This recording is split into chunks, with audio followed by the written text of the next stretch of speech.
Yeah. In a Charmander versus Zacian early game lane, that is extremely impressive. So, I mean, credit to the amazing play of Otter and Overlord together on that top side to really combine for such an early start to this matchup. I think it's looking like a lot of momentum in their favor. Draft was looking clean, macro was looking clean. QT Dig might need to kind of re-look at some of these draft phases because that struggling position they were in going into the final stretch looked really difficult.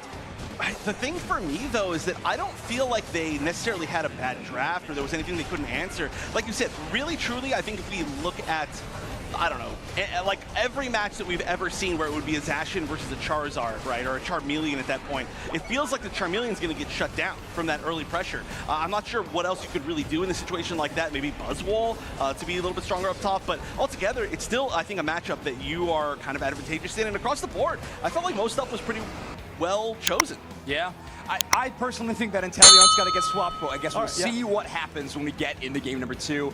MVP award is going to be awarded to Overlord. It certainly has quite the collection of these, I believe, in a case somewhere. As in a Luminosity Overlord with a very impressive Charizard game. Running that Curse Bangle, it does seem to be one of the most common items on this Pokemon. I think in days of old, we saw a lot of energy amplifier on Charizard because of how powerful its Unite move is, not only to get it back more frequently, but also that damage boost as soon as you use that move. But these days, it feels like that anti-healing item becoming a little more important throughout this metagame. Right, which is kind of funny because we are seeing a lot of times like no healer comps, but being able to choose it, of course, after the draft makes it all that much more important, and that was a perfect example there.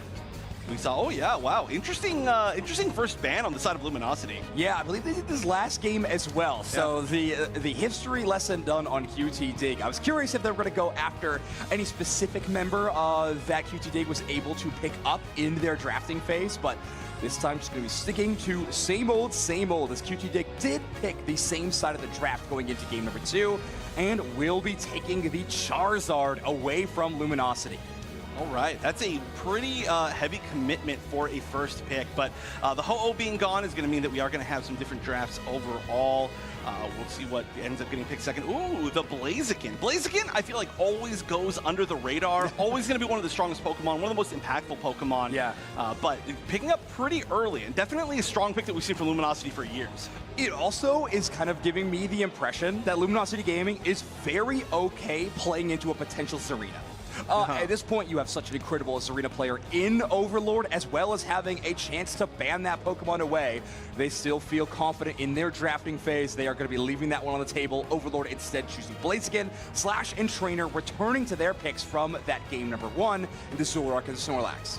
I think the draft is looking great for Luminosity. It's very similar to what they had before, but just, I mean, at least as strong. The other side, though, it's still looking quite good. I still think the Zacian was a totally fine pick. Yeah, totally. Now we're going to be giving a little bit different of a matchup, most likely. But overall, I mean, Hoopa's great. Ooh, okay, interesting. The Trevenant on the bottom. That's a defender that we haven't seen, I feel, for a little bit. Yeah, it has not had a frequent tournament, at the very least. Yeah. Only a pick rate of 6% in our event, and now Luminosity is picking their attacker Pokemon, and the Pokemon that I said I would like to be swapped out of QT Dig's hands is now going to be selected by Luminosity Gaming. Wow. So, Curios is going to be equipping the Inteleon. There is a few less Pokemon that are more able-bodied to body block this time around, like the last time they had the Suicune, the Snorlax, etc., and even the Armarouge. Right. In this situation, QT Dig do have the Trevenant to absorb some of those hits, but I think the Hoopa portals might be one of the more important factors to try to play around some of these snipe shots. Right, yeah, I mean, all those Pokemon that we're body blocking are still on the side of Luminosity. Right, so, exactly, yeah. So you don't have to worry about them on the other side. Plus, of course, we just know how strong Heroes can be on, well, on every Pokemon, if I'm being honest. This season, I insert Pokemon name here, but especially on the Inteleon. It's kind of cool to see him go back to. On the other side, though, I feel like they're going to have a little bit of a slower game. Obviously, we did see kind of the inverse last time. If you're going to pick something like Charizard, you are going to need to wait until a little bit later in the game for your full team's power, which Luminosity did great. But the problem is, if Luminosity, now has a stronger early game comp against a weaker early game comp, and they still play just as well in the early game, game, that might be tough to get going. Yeah, they're going to have a few obstacles to overcome in the early game, of course. I'm looking specifically at Hachi on that Espeon. Could be a strong contender to get maybe even an early KO, or at least some pressure on this bottom side against the Sobble. We're going into game number 2. Reminder, single elimination all day too long, meaning that QT Dig need to run 2 games in a row against Luminosity Gaming if they want to stay in this tournament. LG on match point. Right, and of course, the North American last hope, so they definitely want to move forward, continuing to represent. Right now, though, it's looking like this is probably not going to be a path that's going to get too much done against each other. There's going to be, especially once we see the evolution of the Eevee, there's going to be some decently high damage, but I just feel like until at least we see some assists, we're probably not going to see some, well, I was going to say super aggression, however, just being able to run forward, help with maybe some of this clear slash actually getting out there pretty cleanly. Yeah, taking a decent amount of damage, but they are going to stay in the fight. It's only a Phantom to kind of threaten them on the other side, so if they can set up for a big play, they'll do it. Trainer in position, but a couple of Pokemon on Luminosity Gaming side are going to fall, and Hachi picking up that KO streak of 2. That early game monster in Espeon already showing its face. Stored power, so powerful at chasing down these Pokemon no matter where they end up. And something that we didn't really get a chance to talk about is Teacher going into that center area. Very different strategy than we saw in the last game. That was a little bit scary. You know, that first time that you're pushing down, you're going to be a little bit weaker than a level 5 Zoroark for sure. But they played it pretty safe. They made sure that they did not get caught out. Yeah, exactly. Now, we do have Suisho going up against Overlord, and this time the levels are much more at parity. Yes. The Zacian versus the Combustion at the moment is a lot closer, where they're taking a bunch of damage. Hayatobi getting a stun in. Kyrios has rotated towards the top path. An exchange of knockouts as both the Blaziken and the Zacian go down. Hayatobi likely also to fall, putting Trainer at even higher KO amounts in this game. And remind, Otter taking credit. That took a really long time. That was a weirdly long time. But honestly, if you can hold on before you KO somebody, that just means they're back later, right? If they're not gaining anything. So that is kind of good in its own weird way. Just barely getting out of there. Slash has been very sneaky this entire game. Very slippery. Yeah. Hard to catch. Teacher, though, looking pretty scary. Double buff coming down to check on this tier 1 goal zone. However, again, they just don't really have the pushing power, so it does seem like they're playing a little bit safer on the side of QT Dig. They don't have to worry about basically failing the early game, though. They've done a great job so far of staying pretty much at parity the entire way, and being level 8, higher than anybody else in the game. Pretty massive. Slash going to push in, but we'll find a Wood Hammer Trevenant holding them in place. Trainer LGC taking a fight against the Zacian. Suisho defending this goal zone has the chance to portal down, but instead is going to be receiving backup as QT Dig gets some scores, finally breaks the silence in terms of that on the bottom side, and has the opportunity to rotate to the top side and defend this goal zone. Oh my gosh, so many Pokemon just appeared out of nowhere. What just happened? I know, of course, that's the Hoopa. But that was certainly a jump scare for the side of Luminosity Gaming, as they are going to lose at least one member. Still, though, it's the XP share member. Bacon has been defending for 6 years on that pad, goes back through the portal. They're going to continue to survive, as Teacher will be finishing off that Reggie Alecki. So great defense enabled by the Hoopa. LG still pushing back, but immediately Trainer's going to be going down. Slash extremely low, trying to wall everybody back. Overlord low is going to back up. Kyrios backing up. These Hoopa portals have been everything. They've been so phenomenal for QT Dig. It's been very, very impressive. They have held Luminosity Gaming to 0 points in this matchup, and the first set of objectives both fall in their favor as well. Reggie Alecki and that basement Regice. So important for this team to be pulling ahead. Luminosity Gaming now in a very rare occasion of playing from behind. Well, one thing that it has to be worried, has to be taken care of by QT Dig is the fact that there is so much secure on the side of Luminosity. We've seen the ability to kind of rip and flip in the previous game, but oh my goodness! Nice shot as well. Wow, that was beautiful timing. But yeah, they have to be careful. Obviously, there's a lot of damage, there's a lot of secure on their side, so when we get later into the game, that could mean a lot. Currently, Otter trying to back up, Snipe Shot not quite connecting. Still just mostly the poke game coming out from Luminosity. They're starting to do pretty well catching up in levels. We do still see Teacher one level higher than everybody else, but 3 level 10s on the side of LG.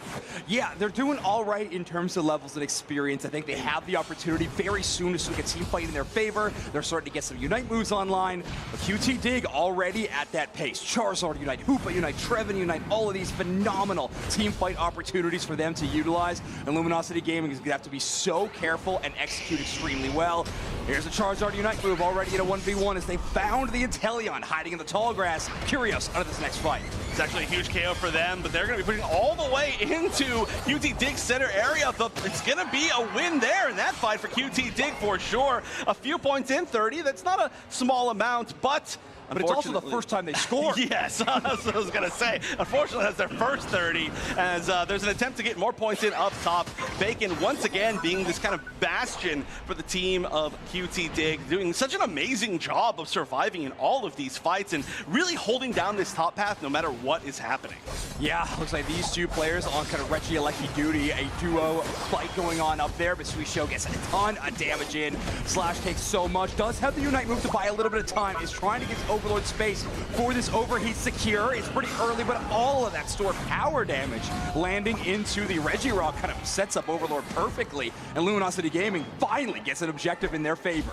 Right, I mean, that's basically what I was saying earlier is once we get later into this game, they're secure. Once everybody's there, the coordination between is going to be very, very strong. So we've got to be careful at Bacon, though. Landing some nice wood hammers. This LG's starting to get pretty low. Unite coming out from Hoopa as they get frozen. They're going to be trying to chase Overlord all the way up. They will get that KO. The Teacher's going to hit level 12. Huge win in this team fight, I would say, for them. However, they're still there. It looks like maybe that was a little bit aggressive coming out from Hoopa. No, they're not going to quite go down. It's Trainer will be able to at least pick up one in the trade. All right, the Phantom Force combination will send them all the way back to base with the portal. So Trainer only able to get one. Zorak not able to find the Hoopa within that exchange, but it does look like Luminosity Gaming is going to be first to the Regieleki as they arrive. Already start getting some damage done, and Slash and Otter there means that QT Dig is going to have a really hard time finding the space to even show up at the objective.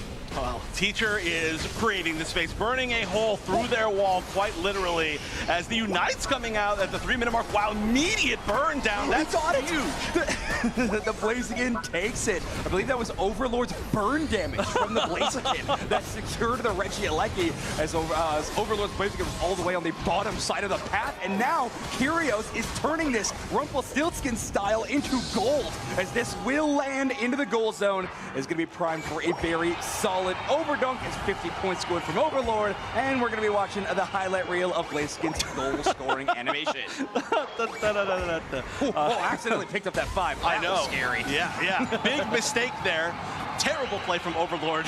I'm just kidding. Yeah. If we're going to find something to critique, we'll do it. Listen, it's been a few years. I need to find something bad to say about him. Accidentally picked up the 5 points. But no, that's actually really, really evening things up. QT doing an amazing job of, despite the fact that they gave up a lot of XP there, they're still ahead. They went and they farmed while we were watching that little score compilation, as we're the only one level 14 in the entire game. It is still going to be Teacher. How they deal with Teacher is going to be the biggest part, I think, of this final team fight.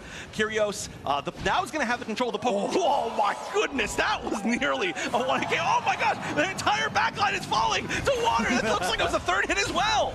I mean, one of the toughest things about playing that Hoopa is if you were incognito a moment ago, if that snipe shot damage lands, you need to create a portal, which does show up on your opposing team's minimap. So all of a sudden, now we have kind of a major focus Pokemon of the other team to try to chase down. Bacon does grab Slash, but block off cooldown is able to walk out of that danger zone. Bacon going down so quickly, and LG's taking their time to move in. They do have the point advantage. They know they have the point advantage. It doesn't look like they're going for a burn. Like I said, they do have the rip and flip opportunity, and we know that if they see an entire team not present, they will potentially go for it. They have in the past, but at the moment we're really split up as Teacher kind of uncontested alone here in the center area. A nice snipe shot to hit. Kyrios, I really feel like carrying this game on his back, doing an amazing job landing every snipe shot. And the difference between this Inteleon games 1 and 2 is Inteleon has positioning in this Rayquaza fight. They can play so safe, and any time that QT Dig wants to move into the pit, they have to give the information of where they're located away. But here we go, Bacon with the first engage, but an amazing Espeon Unite trying to set up the rest of the team. When Espeon allows them to go back through the portal, that's a really nice usage of the Unite. Kyrios United trying to get away in the back line, and unfortunately goes kind of back in, gets KO'd. Slash extreme lows, old Rayquaza about to get taken down, and it is going to be LG able to take it. I'm not sure who even got that last hit, but probably Overlord. Yes, Overlord. The secure too strong. They forced that fight situation, the flip situation, exactly what they wanted. They had the backup there of Otter as well, and you don't need that many more points when you're already in the lead.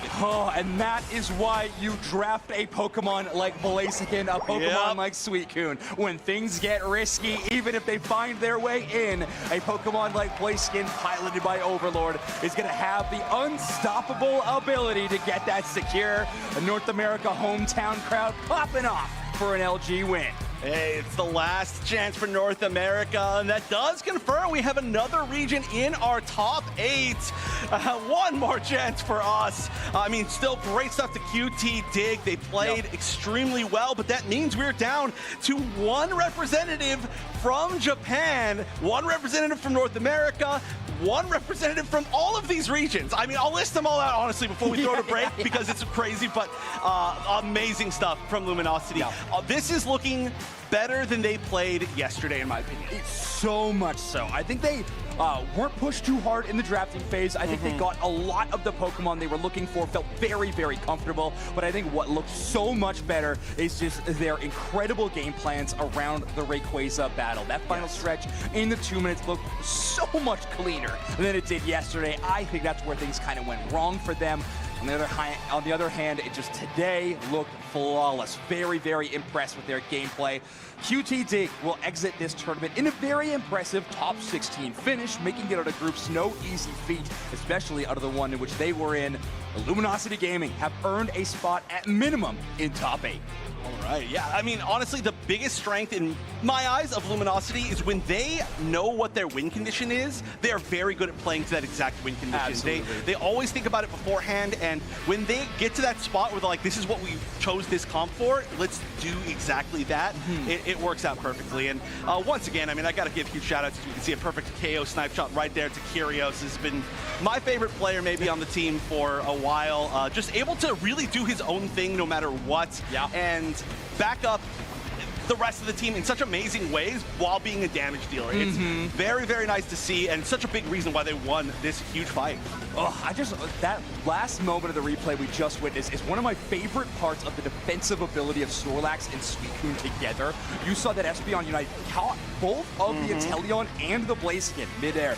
Could be so dangerous in another situation, but an amazing power nap. Gets the crowd control, a Suicune follows up, slows down anyone's chase. Overlord going 2 for 2 on MVP awards. This time, Blaziken with 53,000 damage. Slightly lower on that one, but a very impressive game. You took the big one, you knocked